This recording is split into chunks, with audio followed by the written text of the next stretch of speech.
Welcome to the Wigtown Book Festival. My name is Stuart Kelly. I'm a writer and critic, and it's a real pleasure to be here with Dan Richards to discuss his book Outpost, A Journey to the Wild Ends of the Earth. It's a really remarkable book. It includes in it so many different kinds of landscapes and different kinds of places and different ways in which we engage with the natural environment. It is at some points really rather terrifying, but it's also got a strain of wit that goes through it, which is incredibly pleasing for the reader. As well as wit, it is a profoundly elegiac book, and we'll talk about some of those paradoxes about it later. Please give a virtual welcome to Dan Richards. Hello. And I think, well, good afternoon, Dan. I think if you could kick off, could you give it just a little flavour of the book so that the audience can get a sense of your prose style? Absolutely. I'll read from the very beginning. The very first thing is an email that I received from Werner Herzog, but I won't bore everyone with that. It's just important you all know that I got an email once from Werner Herzog. This is the first couple of pages. I grew up fascinated by the polar bear pelvis in my father's study. My mother, Annie, tells me that when my father, Tim, returned from his final Arctic expedition a month before my birth, it was night and raining hard. From Svalbard, he'd flown down to Tromsø, then Luton, caught several trains to reach Swansea, and finally a bus to Penclow, a village on the Gower in South Wales where my parents lived. Annie had sat by the window all evening, waiting, and now she could see him walking up the shining road, pack on his back. She was listening to Gladys Knight and the Pips, she remembers, a cassette. Once home, he was amazed to see how pregnant she was, how round her belly. He was also very taken with the carpet, she recalls, because it felt so good on his tired feet. Tim had been away for several months on Svalbard, a Norwegian archipelago in the Arctic Ocean, situated north of mainland Europe, about halfway between continental Norway and the North Pole, exploring the Brøgge Peninsula and the glaciers, fjords and mountains east of Ny-Ålesund, the most northerly civilian functional settlement at 78 degrees and 55 minutes north. Next morning, he unpacked his bag and everything smelled of smoke. The smell permeated the whole house, trangia smoke and unwashed man, and from deep in the stuffed mix of wool and down, he drew out the pelvis, abstract, sculptural, bleached, and placed it on the table. Strange object from another world. Years later, he told me that he found the bony frame on the ice and glaciers of Kongsfjorden. Although as time passed, the story changed, and he'd swapped it for cake and kit with the expedition doctor. The pelvis lived in the study of our various houses throughout my childhood. Less trophy, more alien artifact. It looked so pure, supernaturally white. When held, it was heavier than one might expect. It enthralled me. An almost feathered line of peaks ran over the sacrum and coccyx. The broken ends of the flaring hips revealed a coral-like interior. The hollow eyes of the femur cups, the sinuous lines of the iliac crest, its conch shell-like fissures, cracks, and apertures, all these tactile features thrilled and intrigued. The idea of my father having discovered it on a glacier, an impossibly far-flung landscape of mythical beasts, caught my imagination. And the names, Ny-Ålesund. I rolled the word around like a marble in my mouth. Svalbard, it sounded so cold. And Spitsbergen, somehow colder still. The pelvis was full of story. To hold it was to think of Tim as a young man in that great white silence. Imagine polar bears, the life of that particular bear, and feel my horizons expand. Thank you very much indeed, Dan. Just to give the audience a sense of the book as a whole, you're beginning there with that family reminiscence and then going off to Iceland. And you'll go through various places, including Japan, including the USA, France, and eventually end up back again in Svalbard in Norway. Did you always intend to have this kind of polar circle, of it beginning in the north and ending in the north?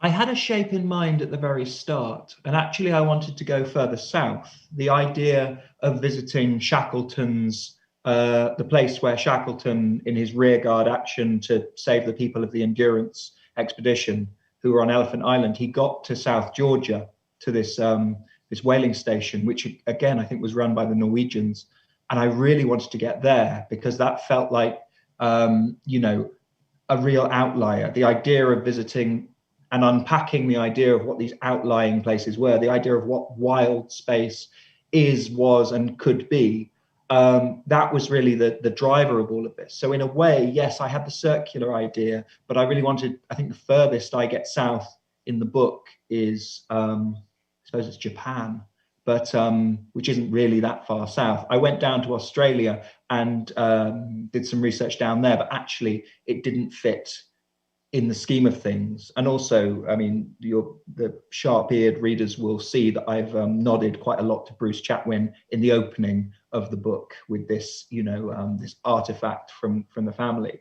And so I thought actually to go to Australia, that's going a bit far with that, it's a bit method Chatwin, isn't it, to end up in Australia? So I stayed clear of that. And then from Japan, we head back north. You mentioned there about not being able to get to the Shackleton part of it. And that's one of the curiosities of the book, is that you're not driving, you're hitching, you're taking trains, you are taking planes, obviously. Why is it important for you that you have this, well, as you describe it, a kind of slow way of going through the landscape? I think the idea of slow travel is having, to say it's having a moment would imply that is kind of in some way, people are paying lip service to it. I think to travel at a human speed, to see the landscape around you change, is to understand geography. It's to feel a connection with the place. With the pandemic and everybody not really being able to travel, I know that there have been a huge, people are having very strange dreams at the moment. And one of the theories about that is people are unable to earth themselves. They're not traveling, they weren't certainly going for so many walks. And all the way through all of my books, it's been very important to actually travel and experience the place, the gap that people seem to ignore between where you've come from and where you're going. It's, travel to me is not a means to an end. I want to travel and I want to meet people. If I was driving everywhere or flying everywhere, I mean, apart from talking to people on planes, you don't meet people. You're in this little bubble. And I see travel as this great opportunity to meet people I don't know, and also to have to have my ideas about a place changed or challenged. If I get in a car and I drive somewhere, I will, short of accident, arrive there. I won't have experienced any sort of conversation along the way. I will see the thing. I'm essentially sightseeing. I get back in my car and I leave. I don't wish to do that. I want to experience a place, and so much of place is people and culture. And it's also quite interesting to throw yourself on the mercy of strangers. This is the idea of the stranger in a landscape, and asking, if not for help, then sort of talking to people. I think with cars, with flying everywhere, with the idea of a tourist as somebody who goes with their own expectations and their own, in this idea of bubbles again, I wanted to really pop as many of those bubbles as I could. One of the paradoxes that the book explores, I think, very profitably, is in each of the places you go to, you are looking at man-made structures, whether it's a Japanese monastery, whether it's little bothies across Iceland, even whole deserted towns. I mean, it's not purely just the sort of shelter for the night kind of structure. And I wonder if that was something which troubled you, that these places you're going to where you're looking for something wild, the very fact that these huts that you've been going round are there shows that this is already, I don't want to use the word contaminated, but there's been a human presence. I think it's one of the things that spurred this book to be written, and actually the idea was percolating as I travelled to them, were the high mountain huts in places like Switzerland. My last book followed in the footsteps of my great aunt and uncle, the literary critic I.A. Richards, and the wonderful adventurer Dorothy Pilley. And I climbed in their footsteps across the pointy bits of Europe, quite a few of them. And to get up to the really high summits, you have to sort of climb quite a long way up a mountain, and then hopefully, if you're in the right place, there will be a cabin with a guardian, and it's really, I suppose, it's a place to stop and recharge before you make an attempt on the summit or do whatever it is that you want to do up there, or just stop and have rosti, both perfectly reasonable things to do. And the idea that here were these extrasolar kind of, little springboards to adventure that I had never considered before set me thinking about where else are these, the far away, relatively close at hand. I mean, from some of these high alpine huts, you can see, meadows and towns below, but you're kind of invisible to the world that's going on. And as you say, some of the places that I go to are quite recent. I mean, the Pyramiden up in Svalbard was a Russian mining town that had this huge population and was really, literally going great guns and sort of like burning a lot of coal, and was really sort of like doing well with help from communism. And, it was pretty well funded, and it was really the poster project for Arctic communism. And then communism stopped, and then it was mothballed, but really as a frozen place.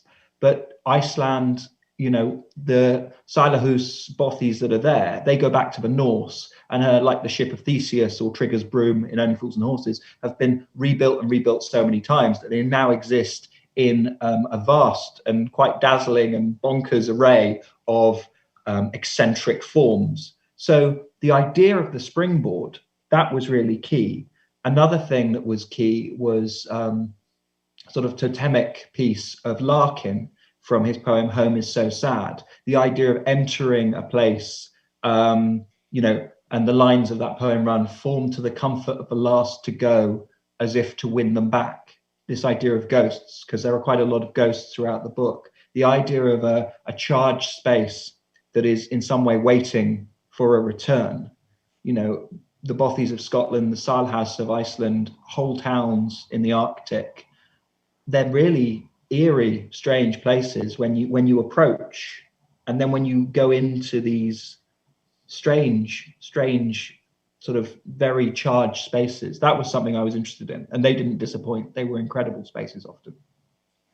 Can we talk a bit about the ethos of travel? Because one of the key points is when you're going in the footsteps of Jack Kerouac, and I never knew that particular part of Kerouac's biography. I mean, I've read the works, but I didn't know how significant it was. And when he goes off to be basically a fire warden up a kind of hut on a pole, yeah, he thinks this is going to be, Thoreau-like wrestling with nature itself, and that he'll find himself there. And what he finds is that he runs out of fags after, a couple of weeks, and is desperately trying to get a packet of smokes through.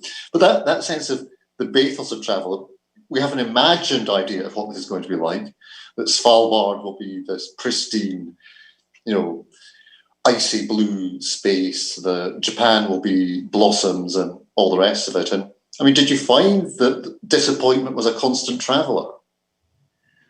Well, it's one of those things, isn't it, where everywhere I go, there I am. And I think often you go and there is this sense, there's something called the overlook theory, which is when people have been to space, they obviously have a different view of the Earth, and they consider it theirs to protect. They have this great generosity of spirit towards things when they've been to the very edges.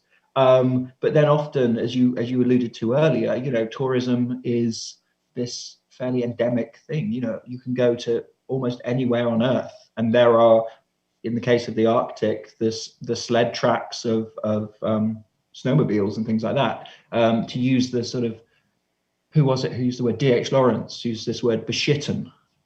We have beshat the Earth, human beings, to a large degree, and we continue to do so. What's going on in the Amazon now, it's easier to make a list of places that are doing well rather than those that are doing badly. The list, and that's a short list that doesn't have microplastic and things like that.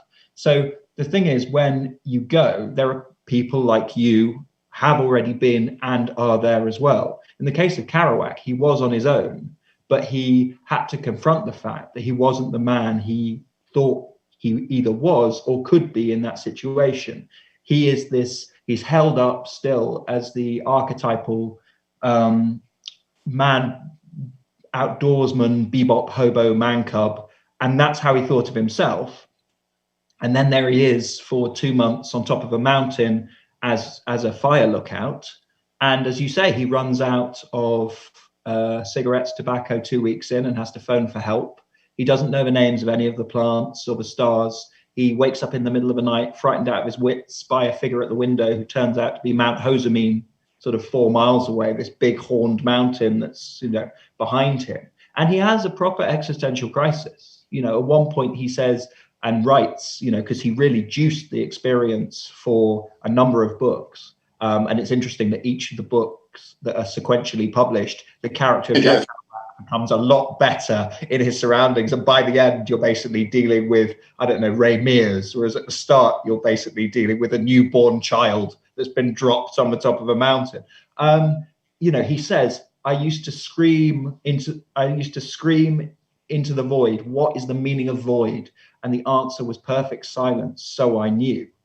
And he has a run-in with a bear, and as I did when I went, and various things happened to him. But a year to the day that he left his post, On the Road was published. His life changed overnight. He became this incredible media celebrity, the first proper, TV, radio age media celebrity writer. And it drove him off the road the way it did Bob Dylan 10 years later. He got everything he ever wanted, but this incredibly, in many ways, naive and addictive personality, it took everything it could get and it killed him to get all that. And so I think in retrospect, and I write about this a little bit, the idea of the silence, the idea of being by oneself, he never had the option of that again, really. The only way he could get away from that was to remove himself, unhappily again. It never worked out for him. So wilderness never worked for Kerouac. One of the chapters I admired most was your meditation on Simon Starling's Shed Boat Shed, the artwork. And I was thinking there's been a number of artists have been obsessed with these kind of small enclosed spaces. There was an exhibition in Switzerland with, it was Italy, with replicas of Adorno's writing shed and Heidegger's writing shed and I forgot who the third one is. Ian Hamilton Finlay curated part of it. Wittgenstein. Tell me a bit about the Simon Starling work and why it appealed so deeply to you. Because at root it appealed to me because I was once a child and a large part of me remains childlike. Some would say childish. The artwork itself is this wonderful shed that Simon discovered by the side of the Rhine upstream from Basel, where he had a show of work. He was planning a show of work, and he saw this shed at the side of the river, and it was being used by a boat club. And in fact, it had an oar, nailed to the front of it. And it looked like the sort of shed which might enjoy an adventure. Indeed, it had already had an adventure. It used to be a frontier, sort of customs outpost on the Swiss border, and it was now a boat club shed. So it had been through a number of versions of itself, iterations, and so he remade this shed as a Weidling, a sort of a traditional punt from that part of the world. And so he used only the fixings and the nails and the bolts from the shed itself. He made it into this beautiful boat. And in a series of journeys, it took the rest of itself. It was punted down to the gallery, where he painstakingly rebuilt it as the original shed. And if you look closely, you can see that it's a shed that's been on an adventure because it has marks from where it's been, steam bent and various things. But it is essentially the original shed that's been on an adventure. And really, for me, that embodies or really tells the story about the fact that the shed, the humble shed, is the crucible of adventure. You know, I don't think it's a coincidence that the philosophers you name have this space that is kind of neither indoors nor outdoors. It's just enough architecture to keep the outside at bay, but you're not, you're not cozy. You need to be aware of your space. It needs to be Spartan. You know, there's a great history of this, that Thoreau is probably the at the pinnacle of that. But Roger Deakin recently, lots of Philip Pullman, all of these writers' sheds. I was always very interested in the Guardian series on, writers' sheds. And I was always slightly displeased at how shishy some of them were. A writer's shed with underfloor heating and double glazing. I was like, basically what you're in there is a garage, mate. You'll have a shower and a toilet in it next. And then where's the magic? Where does the magic live? Certainly not with sanitation. We shan't even mention David Cameron's writing shed.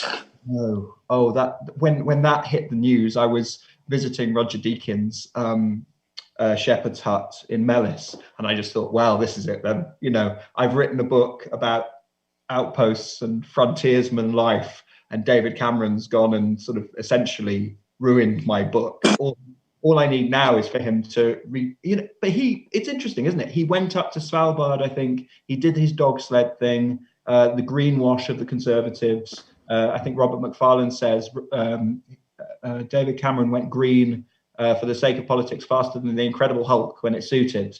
And then you've got all the backlash about the green crap, which is still going on. Anyway, yes, thankfully, David Cameron has, published his memoirs and gone away. So that was great for me and a vast amount of people in the UK.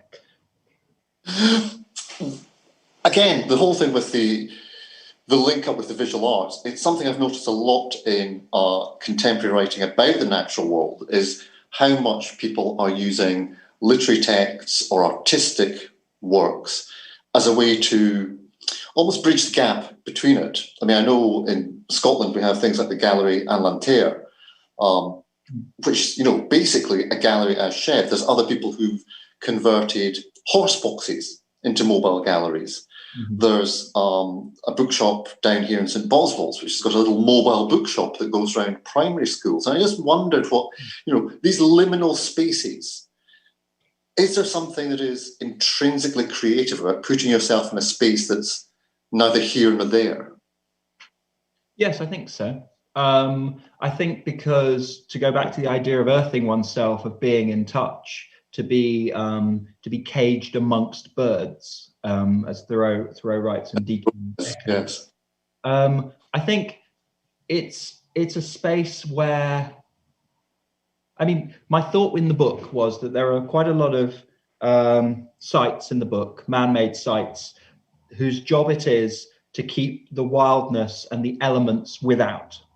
And then there are this almost the photo negative, the opposite of that, which are the creative spaces which invite wilderness in. They are the lightning rod that is hoping to catch that essential strangeness and power of the creative, the electricity of the found thing, the new idea, the unknown, and they're trying to bring it in. A number of chapters in the book feature places like Roger Deakin's shepherd's hut, Roald Dahl's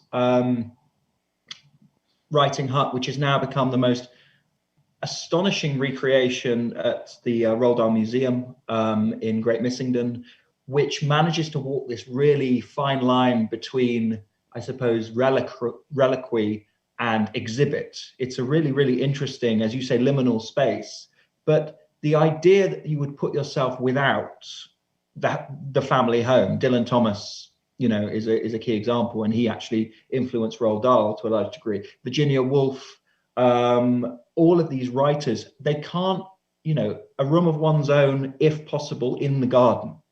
Before we started this talk, you were talking about, waking to the sound of birdsong and how the natural world, it really affects, our day-to-day life, and certainly did more in the past when people stayed still perhaps a little bit more. And I think a return to that, a return to the idea of knowing your surroundings, drawing from your surroundings, being alert to the things that are going on, the atmospherics, the electricity around you.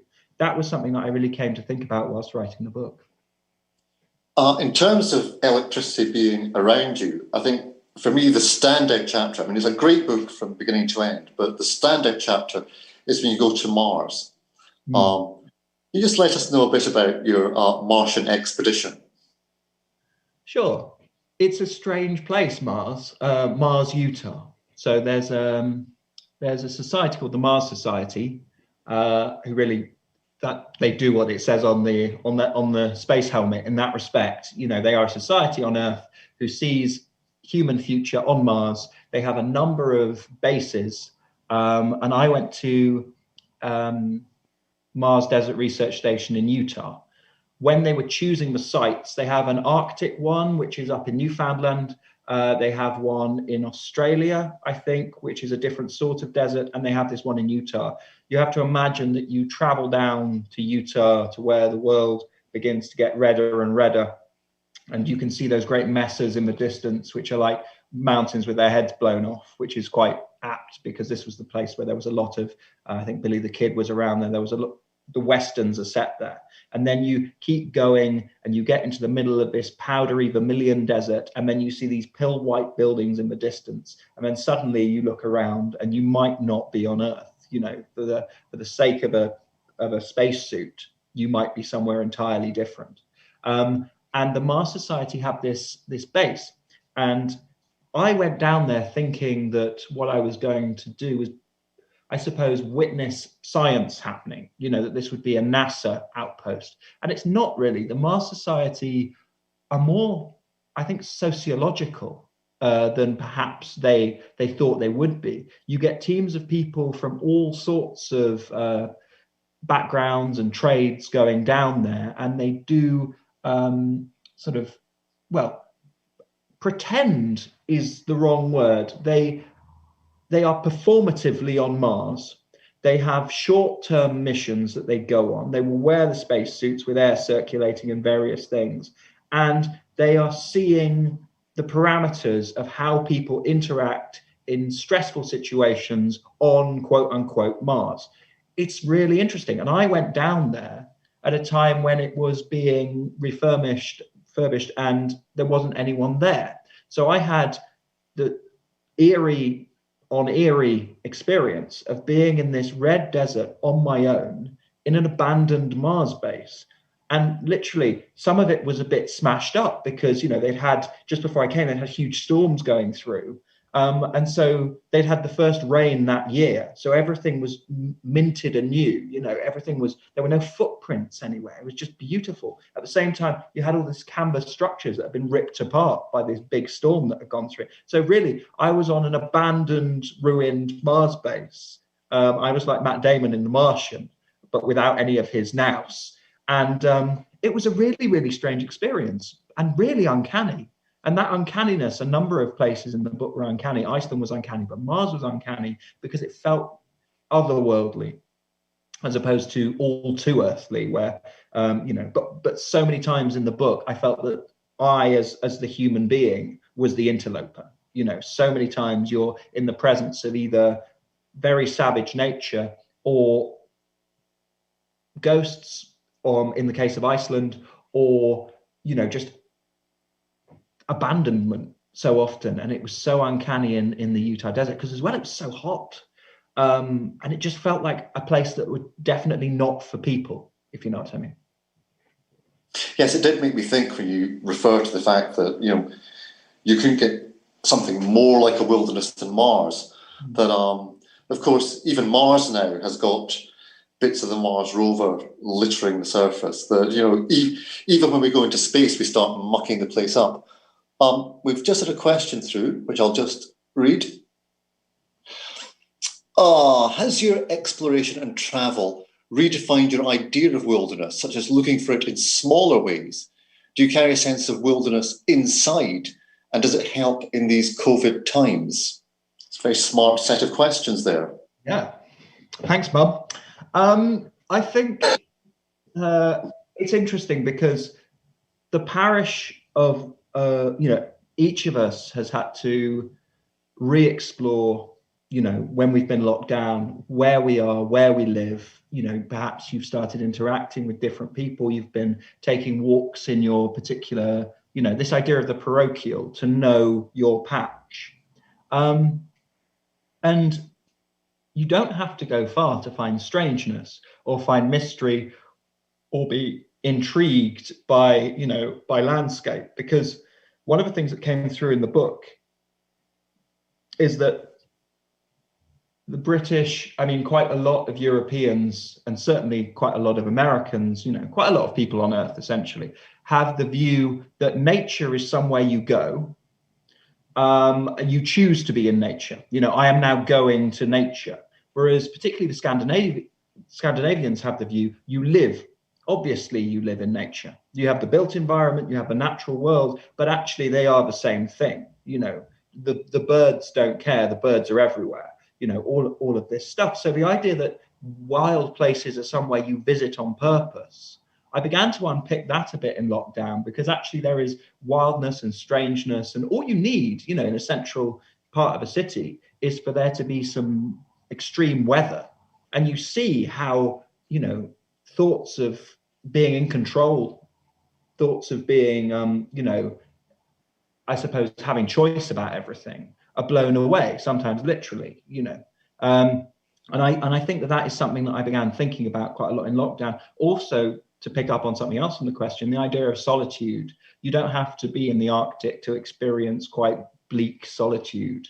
To be by oneself is a dark and strange place. We live in such a connected world. I'm talking to you from Edinburgh, you're in the borders, people are watching this, hopefully, all over the world. And, we live in this world where you can get in touch with people. But then again, if you just log off the internet, the solitude and loneliness, and they're very different things, are there instantly.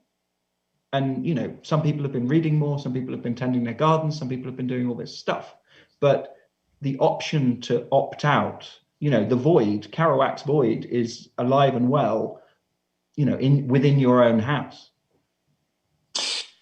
There's that quote from Pascal, which I kind of keep very close to my heart, that all the troubles in the world stem from the inability of people to be able to sit still in a room.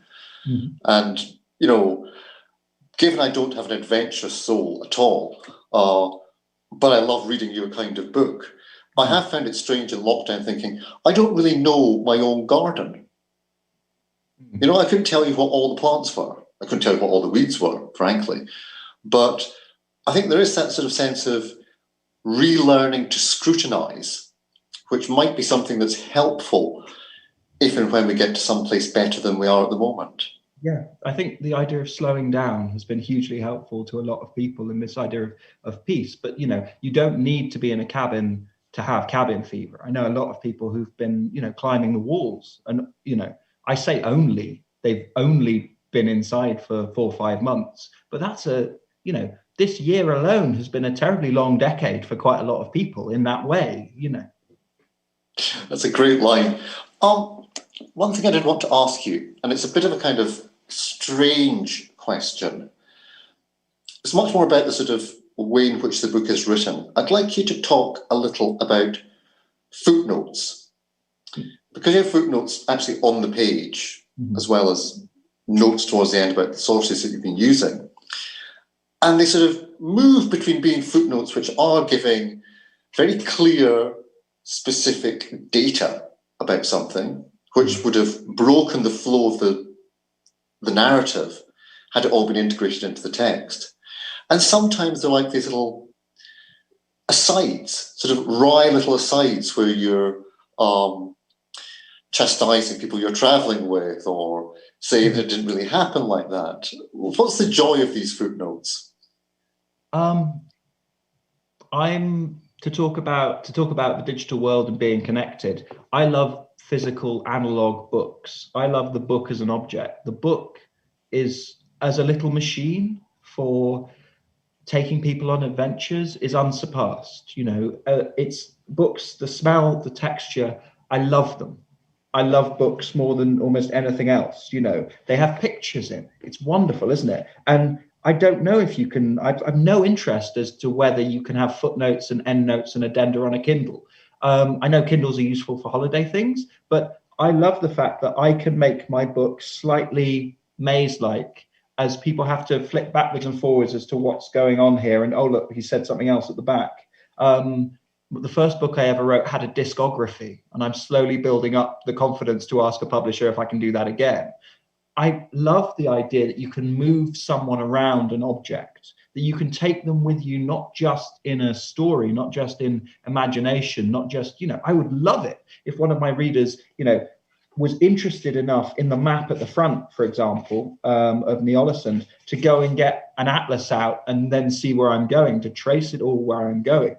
But the footnotes as well, they're an opportunity for me to actually speak to 50% of my readers if they're interested. I think a lot of people won't read the footnotes, and that's fine. But, you know, if you do want to know what music I was listening to in Switzerland, that's great, and it's there for you. If you actually want to know how to subdue a walrus with an oar, I can tell you how my Norwegian guide told me how to bop it, you know, because, quote unquote, they get quite amorous with the boats sometimes. You know, that's a footnote that could frankly save your life. That could be incredibly useful. I know it's unlikely you personally are going to go to Svalbard and, you know, put your life on the line with a walrus, but, you know.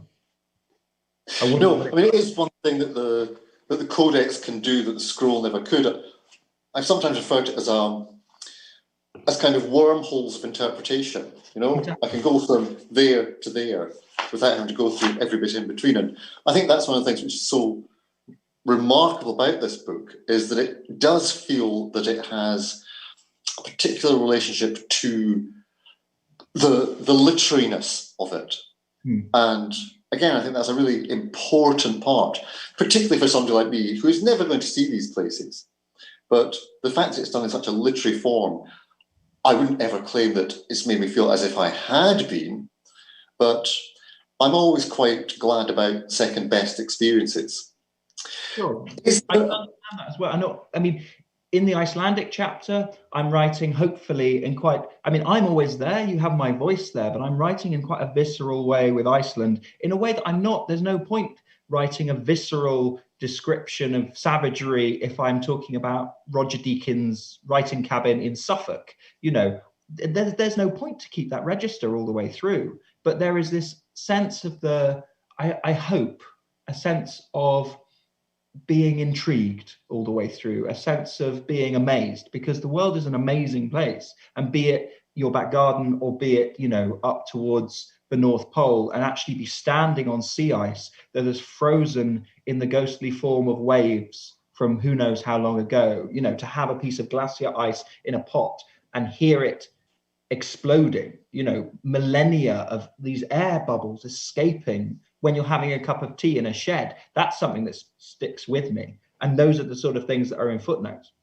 Yeah, and in terms of the stylistics, and we'll have to make this the last question, I was impressed by the way in which, as you've just said, different chapters had different kind of styles. I mean, the Scotland chapter, where you begin bogler, bogler, bogler, and then it's bugger, bugger, bugger, yeah. And then it's blah, blah, blah. Oh, sorry, bog, bog, bog. You know, you have quite a lot of fun with the sort of granular nature of the language. Yes, and also there's, who is the cartoonist at the back of the Guardian? Steve. I can't remember his name. Steve Bell. Bogler is the sound of a diesel locomotive of a certain vintage. That just is the noise it makes. But yes, I want to play with language because, you know, it's a great privilege to write books. It's a great privilege to, you know, I don't take it lightly that I've been given the opportunity to write a book. I love books. I read a huge amount of books. The fact that I'm in the world of books, it's wonderful. And so why wouldn't you take the opportunity to make your books kind of reflect your interests, but also to play with language? Because without that curiosity, I think, without trying to, you know, do something unusual, you are writing something that is essentially perhaps going to be a missed opportunity. And I always want to intrigue and at a serious level, make people laugh and read on, you know? Well, Dan, you do that incredibly well. People do go and buy this. I'm saying it in every one of the events that I've been chairing.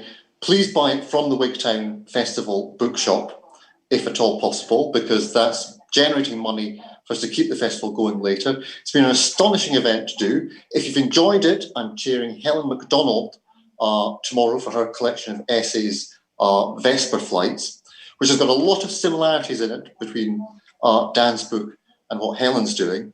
Thank you for your company. And Dan, thank you very much indeed. Thank you very much.